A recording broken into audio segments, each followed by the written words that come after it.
ಓಂ ಶಂಕರಂ ಶಂಕರಾಚಾರ್ಯಂ ಕೇಶವಂ ಬಾದರಾಯಣಂ ಸೂತ್ರಭಾಸ್ಯಕೃತೌ ವಂದೇ ಭಗವಂತೌ ಪುನಃ ಪುನಃ ಭಗವಂತೌ ಪುನಃ ಪುನಃ. ಜಗದ್ಗುರು ಶ್ರೀಮಚ್ಛಂಕರ ಭಗವತ್ಪಾದಾಚಾರ್ಯರ, ಜಗದ್ಗುರು ಸಿದ್ಧಾರೂಢ ಮಹಾಸ್ವಾಮಿಗಳವರ, ಜಗದ್ಗುರು ಭಾರತೀಯಪ್ಪಾಜಿಯವರ ಪವಿತ್ರ ಚರಣಾರವಿಂದಗಳಲ್ಲಿ ಅನಂತ ಕೋಟಿ ಶಿರಸಾಷ್ಟಾಂಗ ಪ್ರಣಾಮವನ್ನು ಸಲ್ಲಿಸುತ್ತೇನೆ. ಶ್ರವಣಾಪೇಕ್ಷರಾದ ತಮ್ಮೆಲ್ಲರಿಗೂ ಅನೇಕ ಶರಣಾರ್ಥಿಗಳು. ವಿವೇಕ ಚೂಡಾಮಣಿ 233ನೇ ಶ್ಲೋಕ. ಈಶ್ವರೋ ವಸ್ತು ತತ್ವಜ್ಞೋ ನ ಚಾಹಂ ತೇಷ್ವವಸ್ಥಿತಃ ನ ಚ ಮಸ್ತಾನಿ ಭೂತಾನಿ ಇತ್ಯೇವಮೇವ ವ್ಯಚಿಕ್ಲುಪತ್. ಶ್ರೀಮಚ್ಛಂಕರ ಭಗವತ್ಪಾದಾಚಾರ್ಯರು ಈ ಶ್ಲೋಕದಲ್ಲಿ ನಮ್ಮನ್ನು ಕುರಿತು ಬಹು ಸುಂದರವಾಗಿರ್ತಕ್ಕಂಥ ಉಪದೇಶವನ್ನು ನೀಡ್ತಾ ಇದ್ದಾರೆ. ಈಶ್ವರ ವಸ್ತುತತ್ವಜ್ಞ ನ ಚಾಹಂ ತೇಷು ಅವಸ್ಥಿತಃ. ವಸ್ತುತತ್ವಜ್ಞ, ವಸ್ತುತತ್ವವನ್ನು ಬಲ್ಲಂಥ ಯಾವ ಈಶ್ವರ ಅಂದರೆ ಪರಮಾತ್ಮನಿದ್ದಾನೆಯೋ, ಅಹಂ ತೇಷು ನ ಅವಸ್ಥಿತಃ, ನಾನು ಅವುಗಳಲ್ಲಿ ಇರುವುದಿಲ್ಲ. ಚ ಭೂತಾನಿ ನ ಮತ್ತಸ್ಥಾನಿ, ಮತ್ತು ಪ್ರಾಣಿಗಳು ಕೂಡ ನನ್ನಲ್ಲಿ ಇರುವುದಿಲ್ಲ. ಇತಿ ಏವಮೇವ ವ್ಯಚಿಕ್ಲುಪತ್ ಅಂತ ಹೇಳಿದರು. ಹೀಗೇ ಇದು ವ್ಯವಸ್ಥೆಯನ್ನು ಮಾಡಿದ್ದಾನೆ ಅಂತ ಈ ಶ್ಲೋಕದಲ್ಲಿ ಹೇಳ್ತಾ ಇದ್ದಾರೆ. ಪರಮಾತ್ಮ ಸರ್ವಜ್ಞನಾಗಿದ್ದಾನೆ, ವಸ್ತುತತ್ವವನ್ನು ಚೆನ್ನಾಗಿ ಬಲ್ಲವನಾಗಿದ್ದಾನೆ. ಅಂಥ ಪರಮಾತ್ಮ ತೇಷು ನ ಅವಸ್ಥಿತಃ ಅಂತ ಹೇಳ್ತಾ ಇದ್ದಾನೆ. ತೇಷು ಅಂತಂದರೆ ಆಯಾವ ಭೂತಗಳಲ್ಲಿ ನಾನು ಇಲ್ಲ ಅಂತ ಹೇಳಿದ. ಸಕಲ ಭೂತರಾಶಿಗಳಲ್ಲಿದಾವಲ್ಲ, ಅವುಗಳಲ್ಲಿ ನಾನಿಲ್ಲ, ನನ್ನಲ್ಲಿ ಆ ಪ್ರಾಣಿಗಳು ಇಲ್ಲ ಅಂತ ಹೇಳ್ತಾ ಇದ್ದಾನೆ. ಅದನ್ನೇ ಭಗವದ್ಗೀತೆಯಲ್ಲಿ ಭಗವಂತ ಬಹಳ ಸುಂದರವಾಗಿ ಒಂದು ಶ್ಲೋಕದಲ್ಲಿ ಹೇಳ್ತಾನೆ. ಈ ಒಂದು ಶ್ಲೋಕದ ಅಭಿಪ್ರಾಯವನ್ನೇ ಹೇಳ್ತಾ ಇದ್ದಾನೆ. ಮಯಾ ತತಮಿದಂ ಸರ್ವಂ ಜಗದವ್ಯಕ್ತಮೂರ್ತಿನಾ ಮತ್ಸ್ಥಾನಿ ಸರ್ವಭೂತಾನಿ ನ ಚಾಹಂ ತೇಷ್ವವಸ್ಥಿತಃ.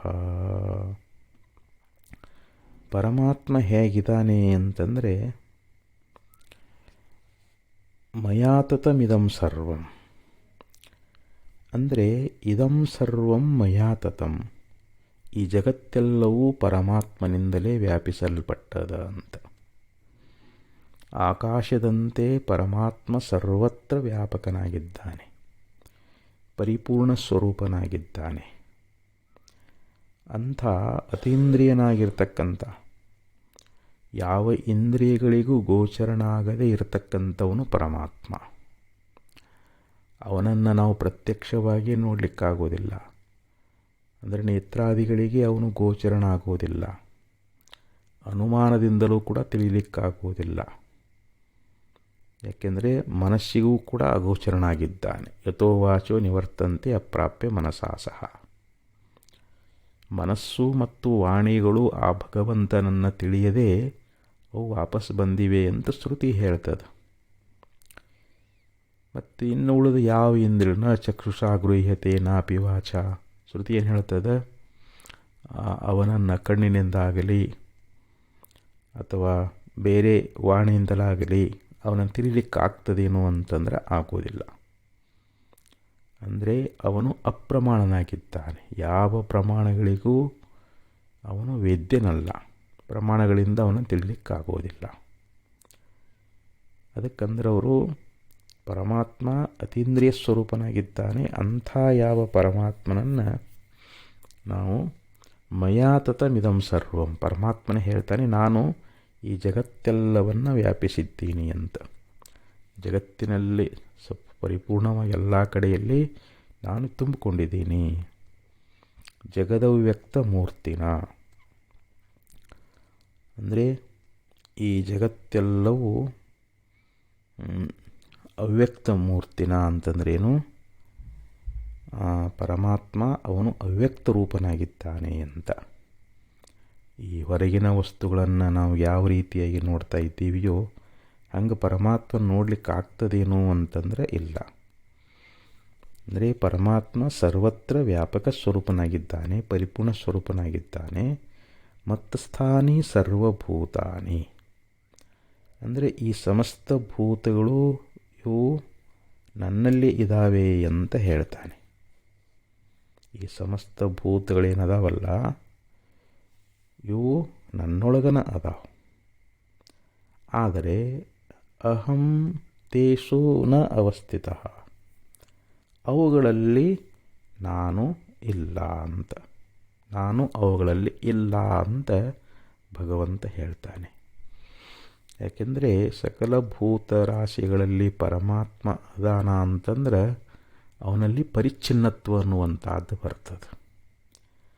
ಆತ್ಮ ಪರಿಚ್ಛಿನ್ನ ಆದ ಬಳಿಕ ಅವನಿಗೆ ನಾವು ಹುಟ್ಟು ಸಾವುಗಳನ್ನು ಹೇಳಬೇಕಾಗ್ತದೆ. ಯಾವ ವಸ್ತು ಪರಿಚ್ಛಿನ್ನ ಇರ್ತದೆ ಅದು ಉತ್ಪತ್ತಿ ನಾಶದಿಂದ ಕೂಡಿಕೊಂಡಿರ್ತದೆ. ಯಾವ ವಸ್ತು ಅವಯವದಿಂದ ಕೂಡಿಕೊಂಡದ, ದೇಶ ಕಾಲ ವಸ್ತುವಿಗೆ ಪರಿಮಿತ ಆಗಿರ್ತದೆ, ಅದು ಯಾವಾಗಲೂ ನಾಶ ಉಳ್ಳದ್ದಿರ್ತದೆ. ಅದಕ್ಕೆ ಭಗವಂತ ಹೇಳ್ತಾನೆ ಎಲ್ಲ ಸಮಸ್ತ ಭೂತಗಳು ನನ್ನಲ್ಲಿ ಅದಾವೆ, ನನ್ನಲ್ಲಿಯೇ ತೋರ್ತಾವೆ, ನನ್ನಲ್ಲೇ ಅಡಗ್ತಾ ಇದ್ದಾವೆ. ಈಗ ಹೇಗೆ ಸಮುದ್ರದಲ್ಲಿ ಅನೇಕ ನೆರೆ, ತ್ವರೆ, ಬುದ್ಧ ಅನೇಕ ಗುರುಳಿಗಳು ಎಲ್ಲ ತೋರ್ತಾವೆ ಮತ್ತು ಸಮುದ್ರದಲ್ಲೇ ಅಡಗಿಬಿಡ್ತಾ ಇದ್ದಾವೆ. ಸಮುದ್ರ ಆಗಲಿ ಅಥವಾ ಹೊಳೆ ನದಿಗಳಲ್ಲಿ ನೋಡ್ರಿ ನೀವು, ಅಲ್ಲಿ ಅನೇಕ ರೀತಿಯಾಗಿರ್ತಕ್ಕಂಥ ಗುರುಳೆಗಳು, ನಾನಾ ರೀತಿಯಾಗಿರ್ತಕ್ಕಂಥ ಅಲ್ಲಿ ಬುರುಗು ಏನೆಲ್ಲ ನೀರಿನೊಳಗನ್ನ ತೋರ್ತದೆ, ನೀರಿಗಿಂತಲೂ ಭಿನ್ನವಾದಂತೆ ನಮಗೆ ತೋರ್ತದೆ. ಮತ್ತು ಅದೆಲ್ಲ ನೀರೇನೆ. ವಿಚಾರ ಮಾಡಿ ನೋಡಿದ್ರಲ್ಲಿ ಗುರುಳೆಗಳಾಗಲಿ, ತೆರೆಗಳಾಗಲಿ, ಬುದ್ಧಗಳಾಗಲಿ ಅವೆಲ್ಲವೂ ಏನದಾವು ಅಂತಂದರೆ ನೀರೇ ಆಗ್ಯದ. ನೀರಿಗಿಂತಲೂ ಭಿನ್ನವಾದಂತೆ ಕಾಣ್ತದೆ, ನೀರಿನಲ್ಲೇ ಹುಟ್ಟುತ್ತದೆ, ನೀರಿನಲ್ಲೇ ಸಾಯ್ತದೆ. ಹಾಗೆ ನಾನು ಕೂಡ ಏನದೀನಿ ಅಂತಂದರೆ ಈ ಸಮಸ್ತ ಭೂತಗಳು ನನ್ನಲ್ಲೇ ಹುಟ್ಟಿ ನನ್ನಲ್ಲೇ ಅಳಿತಾ ಇದ್ದಾವೆ. ಇವು ನನ್ನಲ್ಲೇ ಅದಾವು, ಆದರೆ ಅವುಗಳಲ್ಲಿ ನಾನಿಲ್ಲ. ಭೂತಗಳಲ್ಲಿ ನಾನು ಅದೀನಿ ಅಂತಂದರೆ ಮತ್ತೆ ನನಗೆ ಪರಿಚ್ಛಿನ್ನತ್ವ ಅನ್ನುವಂಥದ್ದು ಬರ್ತದೆ ಅಂತ ಹೇಳ್ತಾ ಇದ್ದಾರೆ. ಅದಕ್ಕೆ ಇಲ್ಲಿ ಈಶ್ವರ ವಸ್ತುತತ್ವಜ್ಞ, ವಸ್ತುತತ್ವಜ್ಞ ಈಶ್ವರ, ವಸ್ತುತತ್ವವನ್ನು ಬಲ್ಲಂಥ ಯಾವ ಈಶ್ವರ ಏನದನಲ್ಲ, ಅಹಂ ತೇಷು ನ ಅವಸ್ಥಿತ, ನಾನು ಆ ವಸ್ತುಗಳಲ್ಲಿ ಇರುವುದಿಲ್ಲ ಅಂತ ಹೇಳ್ತಾ ಇದ್ದಾನೆ. ಭೂತಾನಿ ನ ಮತ್ಸ್ಥಾನಿ, ಮತ್ತು ಆ ಪ್ರಾಣಿಗಳದಾವಲ್ಲ ಅವು ಕೂಡ ನನ್ನಲ್ಲಿ ಇರುವುದಿಲ್ಲ ಅಂತ ಹೇಳ್ತಾ ಇದ್ದಾನೆ. ಇಲ್ಲಿ ಆಚಾರ್ಯ ಶ್ಲೋಕದಲ್ಲಿ ಹೇಳಿದರು. ಈ ರೀತಿಯಾಗಿ ವ್ಯವಸ್ಥೆಯನ್ನು ಮಾಡಿದ್ದಾನೆ ಅಂತ ನಚಮಸ್ತಾನಿ ಭೂತಾನಿ ಇತ್ತೇವಂ ವ್ಯಚಿಕ್ಲುಪತ್ ಅಂತಂದರು. ಸಕಲ ಪ್ರಾಣಿಗಳು ಕೂಡ ನನ್ನಲ್ಲಿ ಇರುವುದಿಲ್ಲ ಎಂಬುದಾಗಿ ಹೀಗೆ ವ್ಯವಸ್ಥೆ ಮಾಡಿದ್ದಾನೆ. ಅದನ್ನೇ ನಚಮಸ್ತಾನಿ ಭೂತಾನಿ ಪಶ್ಯಮೇ ಯೋಗಮೈಶ್ವರಂ ಭೂತಭೃನ್ನಚ ಭೂತಸ್ತು ಮಮಾತ್ಮ ಭೂತಭಾವನಃ. ಯಾಕಂದರೆ ಇಲ್ಲಿ ಭಗವಂತ ಏನು ಹೇಳ್ತಾನೆ, ಆ ಭೂತಗಳು ಕೂಡ ನನ್ನಲ್ಲಿ ಇಲ್ಲ. ಯಾಕಂದರೆ ನನ್ನ ಒಂದು ಈಶ್ವರಿ ಯೋಗ ಮಹಿಮೆಯನ್ನು ನೋಡು ಅಂತ ಹೇಳ್ತಾನೆ. ಯಾಕೆಂದರೆ ನನ್ನ ಸ್ವರೂಪ ಅನ್ನುವಂಥದ್ದು ಈ ಭೂತ, ಈ ಸಕಲ ಜೀವರಾಶಿಗಳನ್ನು ಅದು ಆ ಈಶ್ವರಿ ಮಾಯಿಂದಲೇ ಎಲ್ಲ ಭೂತರಾಶಿಗಳು, ಕೋಟಿ ಕೋಟಿ ಭೂತರಾಶಿಗಳದಾವಲ್ಲ, ಅವೆಲ್ಲವೂ ಹುಟ್ಟಿಸುವವನು ಯಾರು? ಪರಮಾತ್ಮನೇ. ಅವನು ರಕ್ಷಣಾ ಮಾಡುವವನು ಕೂಡ ಪರಮಾತ್ಮನೇ. ಆದರೂ ಕೂಡ ಅವುಗಳ ಸಂಬಂಧ ಅನ್ನುವಂಥದ್ದು ನನಗಿಲ್ಲ ಅಂತ ಹೇಳ್ತಾನೆ. ಪರಮಾತ್ಮ ಅವುಗಳನ್ನ ಉತ್ಪತ್ತಿ ಮಾಡಲಿ ಅಥವಾ ತನ್ನ ಲಯ ಮಾಡಿಕೊಳ್ಳಿ, ಅದರ ಸಂಬಂಧ ಅನ್ನುವಂಥದ್ದು ಪರಮಾತ್ಮನಿಗೆ ಐತೇನು ಅಂತಂದರೆ ಇಲ್ಲ. ಅವನು ಅಕರ್ತ ಅಭೋಕ್ತನಾಗಿದ್ದಾನೆ ಅಂತ. ಅಂದರೆ ಇದು ಒಂದು ಈಶ್ವರ ಮಾಯೆ ಅಂತ ಹೇಳ್ತಾ ಇದ್ದಾರೆ. ಪರಮಾತ್ಮ ಪಶ್ಯಮೇ ಯೋಗಮೈಶ್ವರ್ಯಂ, ಮೇ ಅಂದರೆ ಇದು ನನ್ನ ಯೋಗ ಮಾಯಾ ಅಂತ, ಇದು ನನ್ನ ಈಶ್ವರಿ ಮಾಯಾ ಅಂತ ಹೇಳ್ತಾ ಇದ್ದಾರೆ. ಅಂಥ ಒಂದು ನನ್ನ ಮಹಿಮೆ ಎನ್ನುವಂಥದ್ದನ್ನು ಪಶ್ಯ, ಹೇ ಅರ್ಜುನನೇ ನೋಡು ಅಂತ ಹೇಳಿದ. ಅದಕ್ಕೆ ಇಲ್ಲಿ ನಾವು ವಿಚಾರ ಮಾಡಿ ನೋಡಿದರೆ ಈ ನಾಮರೂಪಾತ್ಮಕವಾಗಿರ್ತಕ್ಕಂಥ ಈ ಸಂಪೂರ್ಣ ಜಗತ್ತನ್ನುವಂಥದ್ದೇನದ ಅಂತಂದರೆ ಎಲ್ಲ ಜೀವರಾಶಿಗಳು ಕೂಡ ವಾಸ್ತವಿಕವಾಗಿ ಇವುಗಳಿಗೆ ಪಾರಮಾರ್ಥ ಸತ್ತ ಅದೇನು ಅಂತಂದರೆ ಇಲ್ಲ. ಇದೆಲ್ಲವೂ ಬ್ರಹ್ಮರೂಪವೇ ಅಂತ ಹೇಳ್ತಾ ಇದ್ದಾನೆ. ನಾಮರೂಪಗಳು ವಾಣಿ ಮಾತ್ರ ಆಗಿದ್ದಾವೆ. ನಾಮರೂಪಗಳು ಸತ್ಯ ಅಲ್ಲ. ಆ ನಾಮರೂಪಗಳಿಗೆ ಆಧಾರ ಅಧಿಷ್ಠಾನವಾಗಿರತಕ್ಕಂಥ ಬ್ರಹ್ಮವಸ್ತುವೇ ಅದು ಸತ್ಯ ಅದ ಅಂತ ಆ ಭಗವದ್ಗೀತೆಯ ಶ್ಲೋಕದಲ್ಲಿಯೂ ಕೂಡ ಭಗವಂತ ಹೇಳಿಕೊಂಡು ಬಂದಂತೆ ಇಲ್ಲಿ ಆಚಾರ್ಯರು ಕೂಡ ಏನು ಹೇಳಿದರು? ತೇಷು ನ ಅವಸ್ಥಿತಃ, ನಾನು ಅವುಗಳಲ್ಲಿ ಇಲ್ಲ ಮತ್ತು ನನ್ನಲ್ಲಿ ಆ ಪ್ರಾಣಿಗಳು ಇಲ್ಲ. ನಚ ಮತ್ಸ್ಥಾನಿ ಭೂತಾನಿ, ಭೂತಾನಿ ಅಂದರೆ ಈ ಸಕಲ ಜೀವರಾಶಿಗಳು, ಎಲ್ಲ ಪ್ರಾಣಿಗಳು ಕೂಡ ಅವುಗಳಲ್ಲಿ ನಾನಿಲ್ಲ, ನನ್ನಲ್ಲಿ ಅವು ಇಲ್ಲ ಅಂತ ಹಿಂಗೆ ಭಗವಂತನೇ ಇದೊಂದು ವ್ಯವಸ್ಥೆಯನ್ನು ಮಾಡಿದ್ದಾನೆ. ಯಾಕಂದರೆ ಇದು ಈಶ್ವರನ ಸೃಷ್ಟಿ. ಈಶ್ವರ ತನ್ನ ಒಂದು ಈಶ್ವರಿ ಯೋಗ ಮಾಯನ್ನು ಇಟ್ಟುಕೊಂಡು ಕೇವಲ ಅವನ ಸಂಕಲ್ಪ ಮಾತ್ರದಿಂದಲೇ ಇವೆಲ್ಲ ಸೃಷ್ಟಿಯಾಗಿ ಕೊನೆಗೆ ಅವನಲ್ಲೇ ಲಯವನ್ನು ಹೊಂದುತ್ತಾ ಇದ್ದಾವೆ ಅಂತ ಈ ಒಂದು ಶ್ಲೋಕದಲ್ಲಿ ಭಗವಂತ ನಮಗೆ ಸುಂದರವಾಗಿ ಉಪದೇಶ ಮಾಡಿಕೊಂಡು ಬಂದ.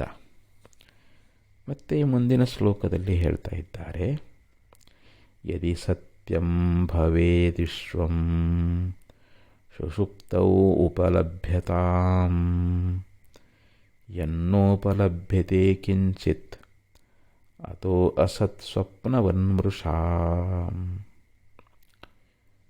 ವಿಶ್ವಂ ಯದಿ ಸತ್ಯಂ ಭವೇತ್.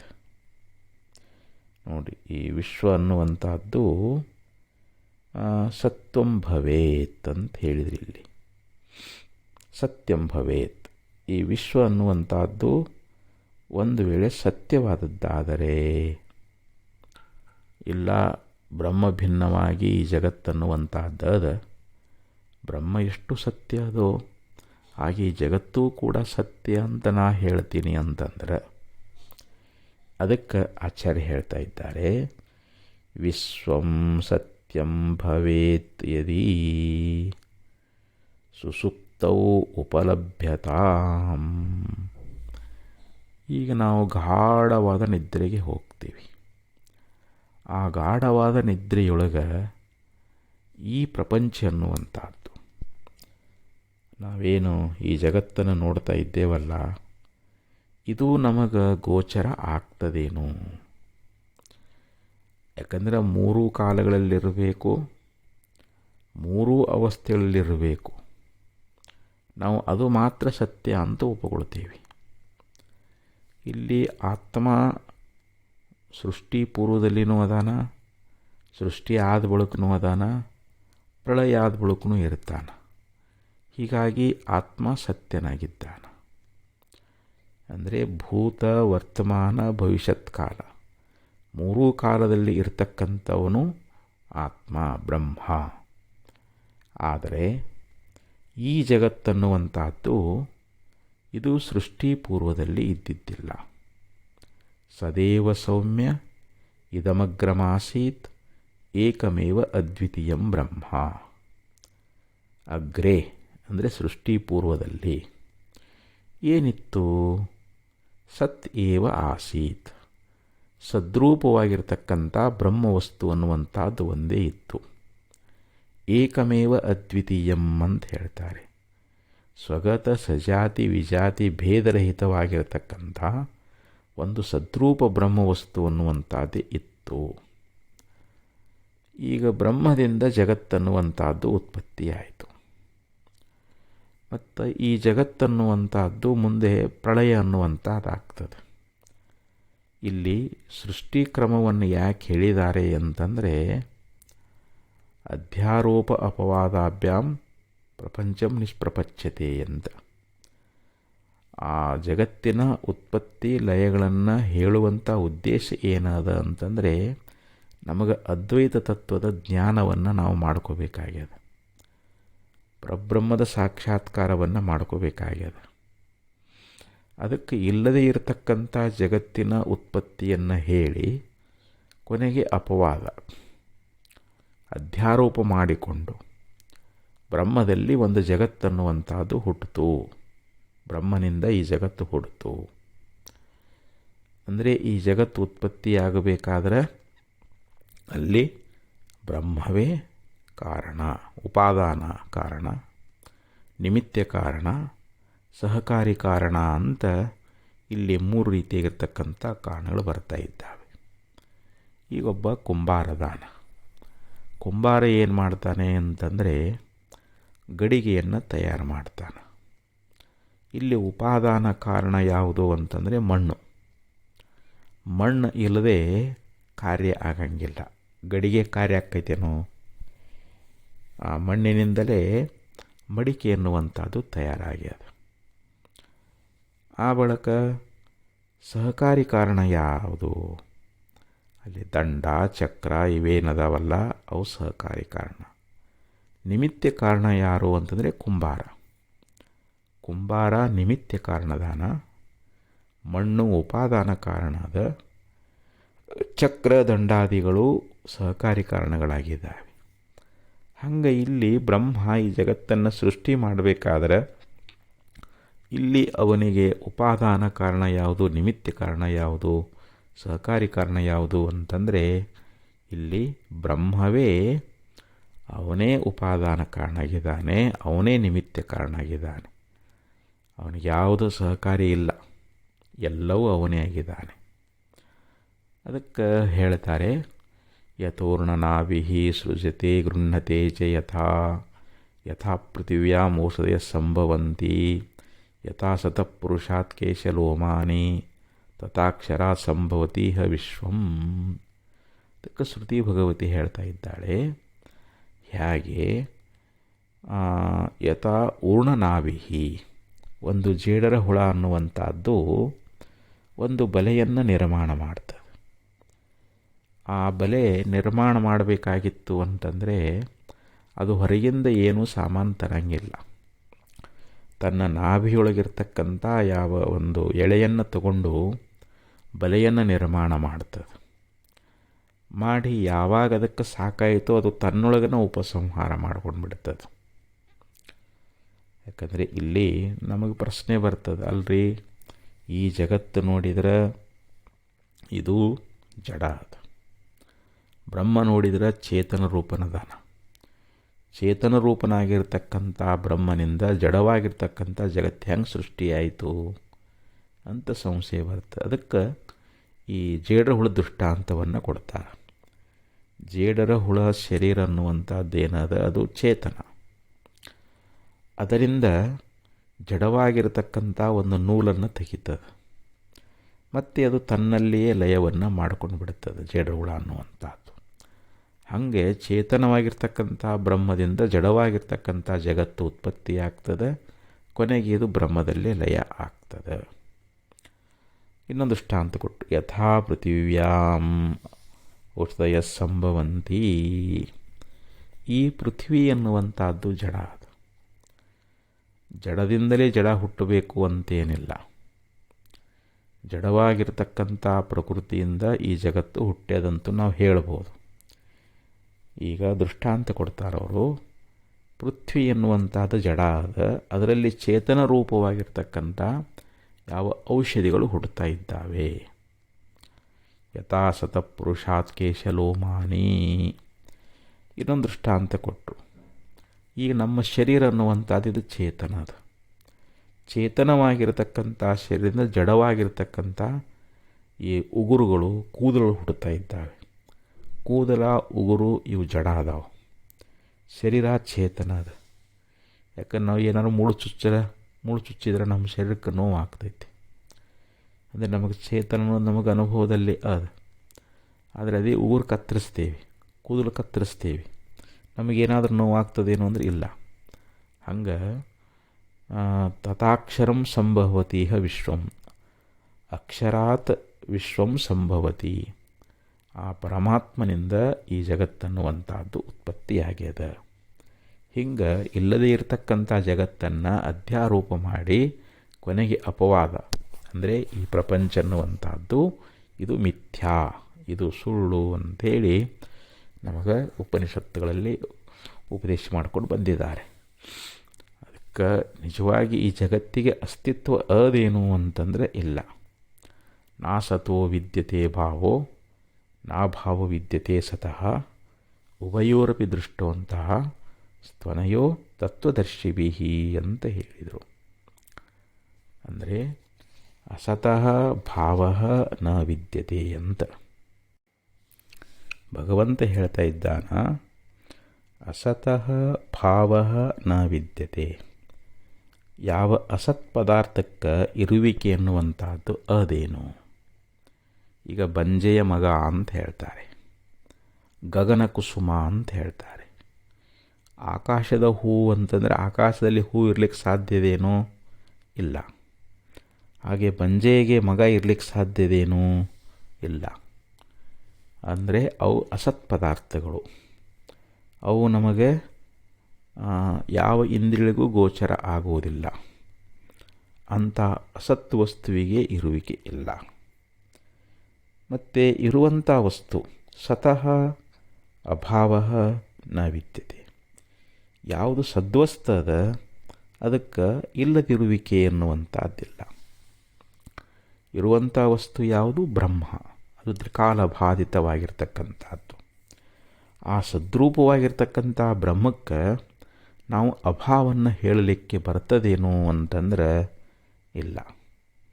ಅದು ನಮಗೆ ಇದು ಅಂಥೇಳಿ ನಾವು ಜಗತ್ತಿನಲ್ಲಿ ಅನೇಕ ವಸ್ತುಗಳನ್ನು ನಾವು ನೋಡ್ತಾ ಇದ್ದೀವಿ. ಅದು ಇದಂ ರೂಪದಿಂದ ನಮಗೆ ಬ್ರಹ್ಮ ಅನ್ನುವಂಥದ್ದು ಅದು ನಮಗೆ ಗೋಚರ ಆಗುವಂಥದ್ದು ಅದು ಮುಂದಿನ ಶ್ಲೋಕದಲ್ಲಿ ಹೇಳ್ತಾ ಇದ್ದಾರೆ. ಆದ್ದರಿಂದ ಈ ಜಗತ್ತನ್ನುವಂಥದ್ದು ಇದೇನಾದಂತ ವಿಚಾರ ಮಾಡಿದರೆ ಇದು ಅಸದ್ ವಸ್ತು ಅದಂತ. ಇದಕ್ಕೆ ಬ್ರಹ್ಮವನ್ನು ಬಿಟ್ಟು ಅಸ್ತಿತ್ವವೇ ಇಲ್ಲ. ಈ ಜಗತ್ತು ಏನು ಅಂತ ವಿಚಾರ ಮಾಡಿದರೆ ಬ್ರಹ್ಮರೂಪವೇ ಅದ, ಬ್ರಹ್ಮದ ಆಧಾರ ಅಧಿಷ್ಠಾನದೊಳಗನ ಅದ. ಅದಕ್ಕಂತಾರವರು ಈ ಉಭಯೋರಪಿ ದೃಷ್ಟವಂತಹ ಸ್ತನಯೋ ತತ್ವದರ್ಶಿಭಿ. ಈ ಎರಡರ ಒಂದು ಸತ್ ಅಸತ್ತುಗಳ ಒಂದು ನಿಷ್ಕರ್ಷೆಯನ್ನು ತತ್ವವೇತ್ತರು ಅದನ್ನು ಬಲ್ಲವರಾಗಿರ್ತಾರೆ ಅಂತ. ಈ ಎರಡರ ಒಂದು ಕೊನೆಯ ನಿಷ್ಕರ್ಷೆ ಅನ್ನುವಂಥದ್ದೇನದ ತ್ವನಯೋ ತತ್ವದರ್ಶಿಭಿ ಉಭಯೋರಪಿ ದೃಷ್ಟವಂತಹ. ಉಭಯೋರಪಿ ಅಂತಂದ್ರೇನು? ಸತ್ ಅಸತ್ ಇವೆರಡರ ಒಂದು ಕೊನೆ ನಿಷ್ಕರ್ಷೆ ಅನ್ನುವಂಥದ್ದನ್ನು ತತ್ವಜ್ಞಾನಿಗಳು ಬಲ್ಲವರು ಅದನ್ನು ಕಂಡುಕೊಂಡಿರ್ತಾರೆ ಅಂತ ಭಗವದ್ಗೀತೆಯಲ್ಲಿ ಭಗವಂತ ಹೇಳ್ತಾ ಇದ್ದಾನೆ. ಅದಕ್ಕೆ ಈ ಜಗತ್ತನ್ನುವಂಥದ್ದು ಇದು ಒಂದು ವೇಳೆ ಸತ್ಯ ಅಂತ ಆದರೆ ಆವಾಗ ಇದು ಸುಸುಪ್ತವು ಉಪಲಭ್ಯತಾ. ನಮಗೆ ಸುಸುಪ್ತಿಯಲ್ಲಿ ಗಾಢವಾದ ನಿದ್ರೆಯಲ್ಲಿ ಇದು ಗೋಚರ ಆಗಬೇಕಾಗಿತ್ತು. ಗಾಢವಾದ ನಿದ್ರೆಯಲ್ಲಿ ಜಗತ್ತು ಕಂಡಿದ್ರೆ ನಾವು ಈ ಜಗತ್ತನ್ನು ಸತ್ಯ ಅಂತ ನಾವು ಒಪ್ತಿದ್ದೀವಿ. ಇದು ಈ ಜಾಗೃತ್ ಕಾಲದಲ್ಲಿ ಮಾತ್ರ ಈ ಪ್ರಪಂಚವನ್ನು ನೋಡ್ತೀವಿ. ಸ್ವಪ್ನದಲ್ಲಿ ಕಾಣುವಂಥ ಪ್ರಪಂಚ ಅದು ಬೇರೆ. ಯಾಕಂದರೆ ಇದೇ ಪ್ರಪಂಚ ಸ್ವಪ್ನದಲ್ಲಿ ನಮಗೆ ಕಾಣೋದಿಲ್ಲ. ಗಾಢನಿದ್ರೆಯಲ್ಲಂತೂ ಜಾಗೃತಿನ ಪ್ರಪಂಚನೂ ಇಲ್ಲ, ಸ್ವಪ್ನ ಪ್ರಪಂಚನೂ ಇಲ್ಲ. ಈ ಎರಡೂ ಪ್ರಪಂಚಗಳು ನಮಗೆ ನಿದ್ರೆಯೊಳಗೆ, ಗಾಢ ನಿದ್ರೆಯೊಳಗೆ ತೋರ್ತಾವೇನು ಅಂತಂದ್ರೆ ಅಲ್ಲಿ ಸ್ವಲ್ಪನೂ ಕೂಡ ತೋರೋದಿಲ್ಲ ಅಂತಾರವರು. ವಿಶ್ವಂ ಸತ್ಯಂ ಭವೇತ್ ಯದಿ, ಅಂದರೆ ಈ ಸಂಪೂರ್ಣ ಜಗತ್ತನ್ನುವಂಥದ್ದು ಸತ್ಯವ ಐತಿ ಅಂತ ಹೇಳೋದಾದರೆ ಸುಸುಪ್ತವು ಉಪಲಭ್ಯತಾ, ಅದು ಗಾಢವಾದ ನಿದ್ರೆಯಲ್ಲಿ, ಸುಸುಪ್ತಿಯಲ್ಲಿ ಅದು ಗೋಚರ ಆಗಲಿ ಅಂತಂದರೆ ಆಗೋದಿಲ್ಲ ಅಂತ. ಯತ್ ಕಿಂಚಿತ್ ನ ಉಪಲಭ್ಯತೆ, ಯಾವ ಕಾರಣದಿಂದ ಆ ಜಗತ್ತನ್ನುವಂಥದ್ದು ಸ್ವಲ್ಪವೂ ಕೂಡ ಗೋಚರ ಆಗೋದಿಲ್ಲವೋ ಅತಃ ಅಸತ್ ಸ್ವಪ್ನವತ್ ಮೃಷಾ, ಆ ಕಾರಣದಿಂದ ನಾವು ಈ ಜಗತ್ತನ್ನುವಂಥದ್ದು ಸ್ವಪ್ನದಂತೆ ಸುಳ್ಳು ಅಂತ ಹೇಳ್ತೇವೆ. ಈಗ ನಮಗೆ ಸ್ವಪ್ನ ಬೀಳ್ತದೆ, ಸ್ವಪ್ನದಲ್ಲಿ ಏನೆಲ್ಲ ನೋಡ್ತೇವೆ ನಾವು, ನಮಗೆ ಕನಸಿನೊಳಗೆ ಅದು ನಮಗೆ ಸತ್ಯವೇ ಅನಿಸಿರ್ತದೆ. ಆ ಸ್ವಪ್ನ ಬಿದ್ದ ಸಮಯದೊಳಗೆ ನಾವು ಅದನ್ನು ಸುಳ್ಳು ಅಂತೇವೇನು? ಅದನ್ನು ಇಲ್ಲ. ಎಚ್ಚರಿಕೆ ಬಂದ ಮೇಲೆ ಅಂತೀವಿ, ಓ, ನನಗೆ ಇಲ್ಲಿವರೆಗೆ ನಾನು ಕಂಡಿರ್ತಕ್ಕಂಥ ಸ್ವಪ್ನ ಇದು ಮಿಥ್ಯಾ, ಇದು ಇಲ್ಲವೇ ಇಲ್ಲ. ನೋಡಿರಿ, ಆತ್ಮನ ಅಧಿಷ್ಠಾನದಲ್ಲಿಯೇ ಸ್ವಪ್ನ ತೋರ್ಯದ. ಎಷ್ಟು ಹೊತ್ತು ತೋರ್ಯದದು? ಒಂದು ನಿಮಿಷ. ಒಂದು ನಿಮಿಷ ಸ್ವಪ್ನ ಬಿದ್ದರೆ ನಮಗೆ ಅದು 100 ವರ್ಷದ ಬಾಳ್ವೆ ಮಾಡ್ದಂಗೆ ಆಗಿರ್ತದೆ. ಕ್ಷಣಭಂಗುರವ ಕನಸಿನ ಬಾಳು, ಗಣಿಸಲ್ ಶತವರ್ಷದ ಭ್ರಮೆ ಕೇಳು ಅಂತ ಪಾರಮಾರ್ಥ ಗೀತೆಯಲ್ಲಿ ಹೇಳ್ಕೊಂಡು ಬರ್ತಾ ಇದ್ದಾರೆ. ಕ್ಷಣಭಂಗುರವ ಕನಸಿನ ಬಾಳು, ಒಂದು ಕ್ಷಣ ತೋರಿರ್ತಕ್ಕಂಥ ಆ ಕನಸು, ಅದು ವಿಚಾರ ಮಾಡಿ ನೋಡಿದರೆ ನಮಗೆ ಹೆಂಗೆ ಅನಿಸ್ತೈತೆ? ಅದು ಶತವರ್ಷದ ಭ್ರಮೆ ಕೇಳು ಅಂತ ಹೇಳಿದರು. 100 ವರ್ಷದ ಜೀವನದಂತೆ ನಮಗೆ ಕಂಡು ಬರ್ತದೆ. ಅದು ನಮ್ಮ ಭ್ರಮೆಯಿಂದ, ಭ್ರಮಾತ್ಮಕವಾಗಿ ಸ್ವಪ್ನ ಅನ್ನುವಂಥದ್ದು ತೋರುತ್ತದೆ. ಆದ್ದರಿಂದ ಆ ಸ್ವಪ್ನ ಅನ್ನುವಂಥದ್ದು ನಾವು ಎಷ್ಟು ಮಿಥ್ಯ. ನಾವು ಎಚ್ಚರ ಆದ ಕೂಡಲೇ ನಮಗೆ ಸ್ವಪ್ನ ಪದಾರ್ಥಗಳು ಒಂದಾದರೂ ಅದಾವೇನು ಅಂತಂದರೆ ಇಲ್ಲ. ಒಂದು ವೇಳೆ ಸ್ವಪ್ನ ಸತ್ಯ ಆಗಿದ್ದಾದರೆ ನಾವು ಜಗತ್ತು ಸತ್ಯ ಅಂತ ಹೇಳ್ತಿದ್ದೀವಿ. ಗಾಢವಾದ ನಿದ್ರೆಯಲ್ಲಿ ಜಗತ್ತು ತೋರಿದರೆ ನಾವು ಈ ಜಗತ್ತನ್ನು ಸತ್ಯ ಅಂತ ಹೇಳ್ತಿದ್ದೀವಿ.